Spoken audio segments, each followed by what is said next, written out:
Thank you to the Pesky family for lighting the Advent candle today, and thank you to Kay Calendar for reading the scripture, which is Psalm 80, verses 1 to 7 and 17 to 19. This title of the sermon is Tired of Waiting, a Season of Hope. In March, I don't think we ever dreamed that all the way to Thanksgiving and Christmas, we would be impacted to such a degree by this pandemic that it would completely change how we do everything at Thanksgiving and Christmas. Surely we thought it would all be over and things would be back to some sort of normal by now, but it's not. And now looking back, you even wonder, how could we even have thought that? But we never dreamed. And so if you're like me, you spent Thanksgiving in a much smaller group of people than normal, and maybe you were thinking about all of the Thanksgivings that you really, really loved, all the great memories of Thanksgiving, and thinking if we didn't have this pandemic, we could be having one of those kinds of Thanksgivings. Although I hope that it was a meaningful time. It's really easy to think about the glory days of Thanksgiving past. The reality is, though, is that we can't go back to those Thanksgivings. In fact, many of those Thanksgivings are different now, are not the same as they were before because of many different things, not because of the pandemic. And a lot of times we remember the glory days of Thanksgiving past, but we don't think about the parts of those Thanksgivings that were really not so glorious. You know, there were those times that there was tension as you sat around the table because maybe it was an election year and half the family or a few in the family voted for one person and the rest voted for somebody else, and you just can't even talk about it. You're so upset. Or maybe there's that annoying uncle, of course not in my family, but that annoying uncle that just can't say anything right. Nobody likes being with them. Or maybe you're just arguing over things like whether or not to put oysters in the dressing or who's going to do the dishes.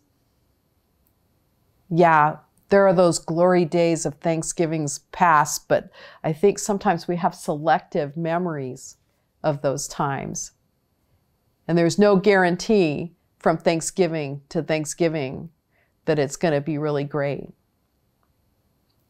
I think the people who are praying the prayer that Psalm 80 is, the people of Israel, maybe had a little bit of selective memory as well as they thought about the glory days of the past.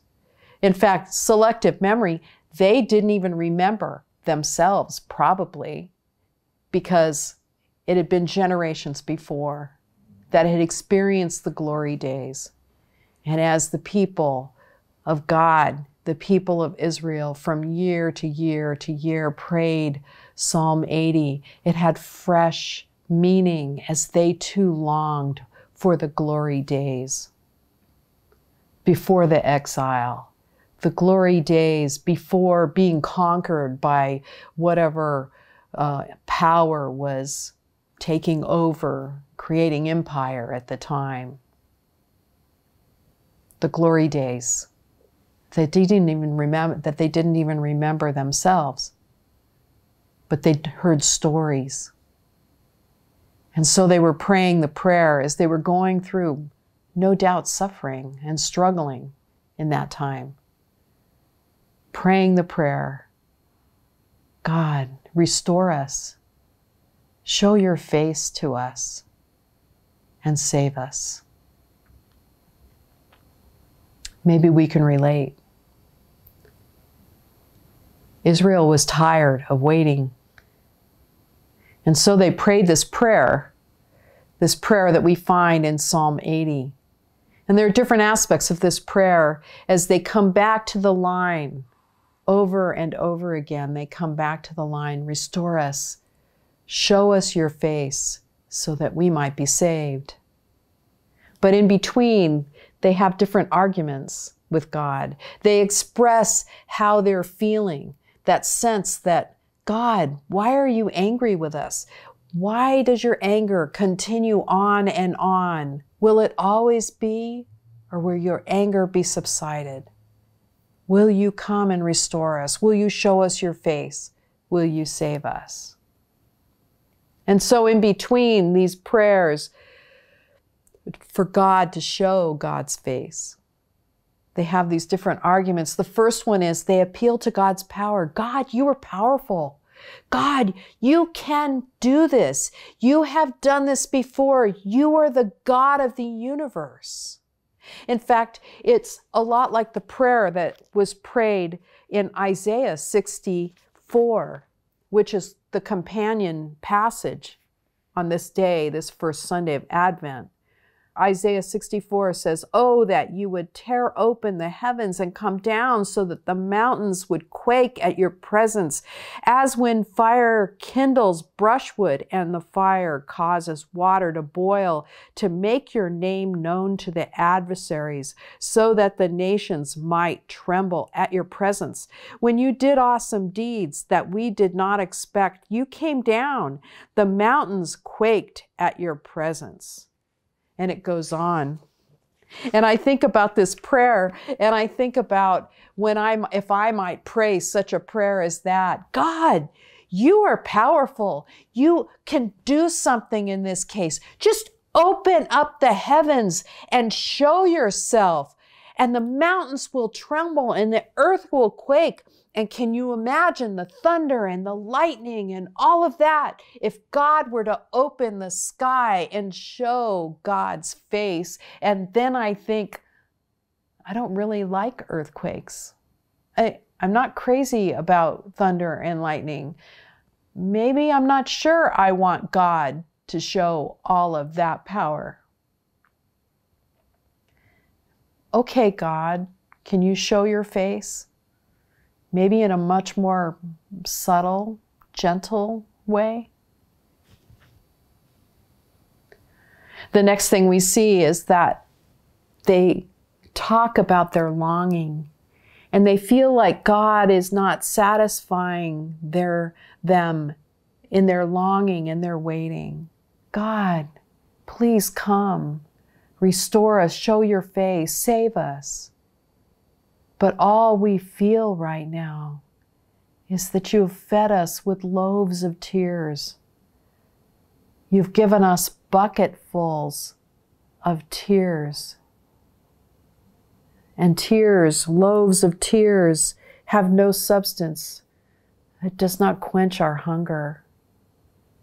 And a bucket full of tears will not quench our thirst. The saltiness of tears. There's no sense of satisfaction, and we just continue to cry, and there's no quenching that hunger and that thirst. Maybe we've felt that way before. Maybe we've felt as we've waited and we've longed for God to do something in our lives. We have felt it like hunger and like thirst that can't be quenched. Maybe you've had that time that you've struggled with something continuing to go on in your life that is impossible, seemingly impossible to live with, and yet you continue to go on with it. I can think of a time in my life where I was really struggling with something that I felt helpless to take care of. And it continued to go on, and there seemed to be no light at the end of the tunnel.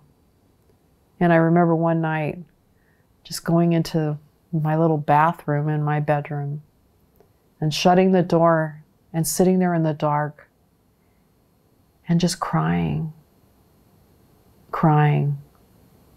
and feeling that sense of hopelessness, asking God When, God? When will you do something about this? I don't know if we can keep going on like this. When will you do something, God? And there are those times in our lives that we don't feel satisfied. We don't see the light at the end of the tunnel. We say, how long? How long do we have to wait?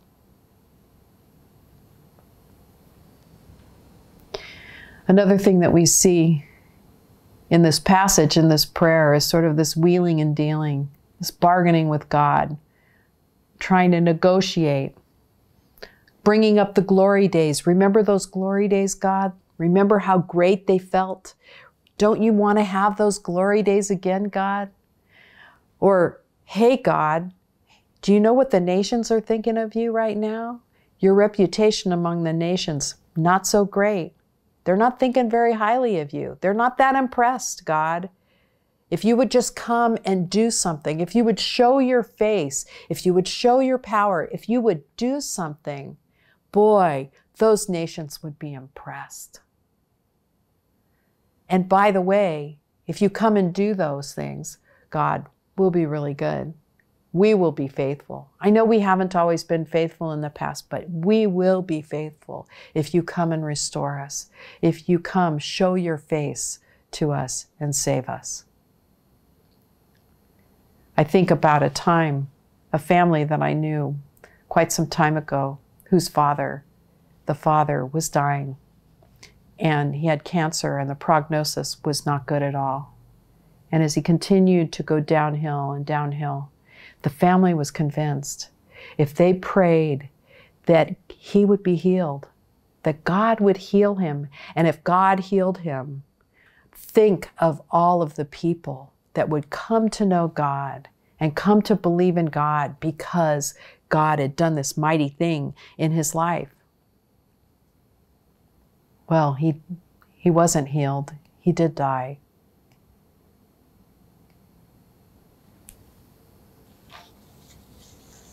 And we wonder and we wait.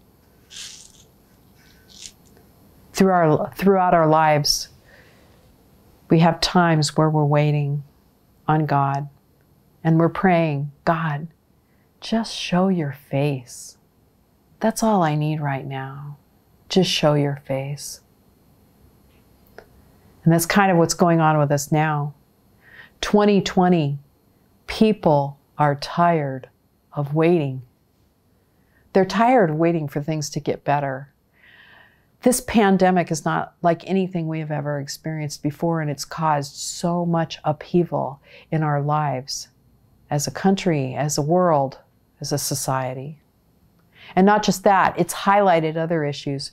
It's highlighted issues, it's exacerbated things that were already wrong.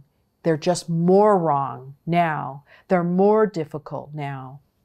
We have racial and gender and economic disparity and injustice. And it's become much more evident and much more visible during this time. And we struggle during this time with all of those things. We are experiencing political and social and religious polarity. We're polarized like we've never been before. And we're experiencing all of that in the midst of a pandemic. We can't even imagine. We can't even count. We can't even fathom the numbers that we're hearing of people who are sick and of people who have died and of people who are in the hospital. How long, God? How long do we have to wait? We're tired of waiting. And we're tired of waiting, and we can tell by how we're behaving. We are tired of waiting. The church is tired of waiting. We want to be together. We want to be together. And when we sing, we want to hear each other sing. And we want to do the things that we do as the people of God. We want to experience that fellowship and the goodness and the movement of the Spirit that we experience when we are physically in the same place. We want to go back to some of the traditions that we've been having. We want to serve God together. We want to go on mission trips, and we want to get out in the community and do the things that we do together. And we can't right now. And we're tired of waiting. We have been trying. When this started, we could approach it with a certain amount of enthusiasm. Okay, let's do this. We were creative. We were innovative. We were conscious of caring for each other. But now we're tired. We're exhausted. And we're wondering how long we have to continue to be creative and innovative. And we can't go back to the ways that we used to do it. We're tired. And we're praying that prayer. Please, God, show your face. Please, God, do something. Everybody is tired of waiting. But waiting implies hope. If we're waiting, it's because there's something deep inside of us that believes, that is hopeful. There's hope that God is listening, that God is going to respond, that God is faithful, that God is going to show God's face. In Psalm 80, it ends with the cry, please God, send that one at your right hand. Send the Son of God. Send Messiah. And God did. Advent is a season of waiting. Advent is a season of hope. And so, this Advent, remember, Advent is a time to remember. It's a time to remember the people of God who longed and begged and waited for God to send Messiah. And God did. It's a time to remember. But it's also a time to embody the fact that we are the people of God, and we are waiting for God to send Jesus back again. We are waiting for the fulfillment of the kingdom of God. We are waiting for that new heaven and that new earth. We are waiting. And we embody that in the way we live every single day. And finally, we are experiencing the day-to-day waiting on God for various things in our lives. The struggles, the anticipation, the things that are ahead, the unknown, the doubts, the day-to-day of waiting on God to show God's face in our lives. And so we celebrate hope by the act of waiting, knowing that God will show God's face. Amen.